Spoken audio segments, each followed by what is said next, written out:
வணக்கம். இப்போ நம்ம ஒரு நுரையீரல் வாங்கியிருக்கோம்.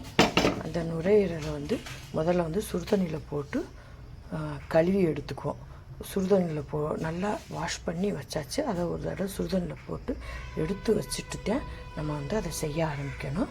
இப்போ சுடுதண்ணி காஞ்சிருச்சு. இப்போ நுரையீரலை போட்டுருவோம் அந்த சுடுதண்ணிக்குள்ளே.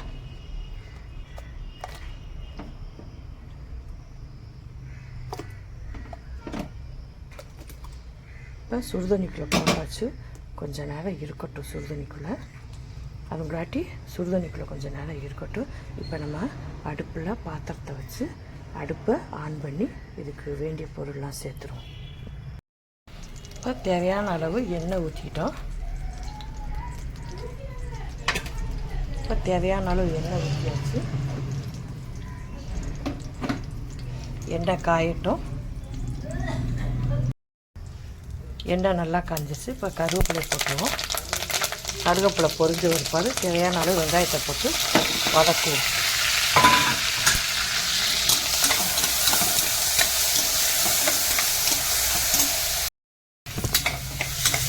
இப்போ வெங்காயம் நல்லா வதங்கிடுச்சு. இப்போ சுடுதண்ணியில் போட்ட நுரையீரல் எடுத்து இதில் போட்டுருவோம். நுரையீரல் போட்டு ஒரு வதக்கிடுவோம். இப்போ இதுக்கு தேவையான அளவு உப்பு போட்டுருவோம். இப்போ உப்பை போட்டு ஒரு வதக்கிடுவோம். வதக்கிட்டு இப்போ தேவையான அளவு மஞ்சள்தூள் போட்டுருவோம்.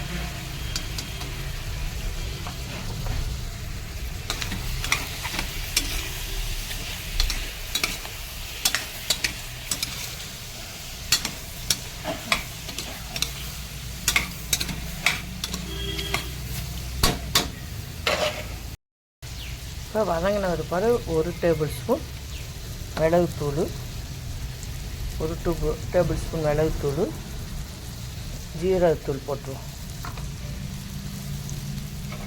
போட்டு நல்லா வதக்குவோம்.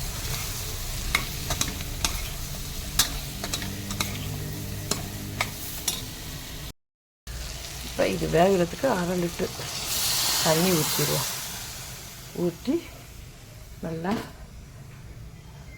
1/2 லிட்டர் தண்ணி ஊற்றியாச்சு. இப்போ வேகட்டும். மூடியை போட்டு மூடி ஒரு 5 விசில் விடுவோம்.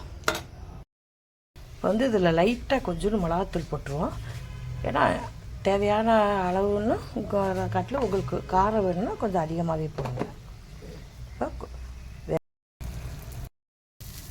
கிரேவியில் இருந்த தண்ணியெல்லாம் வற்றிடுச்சு. நம்ம இறக்கிடுவோம்.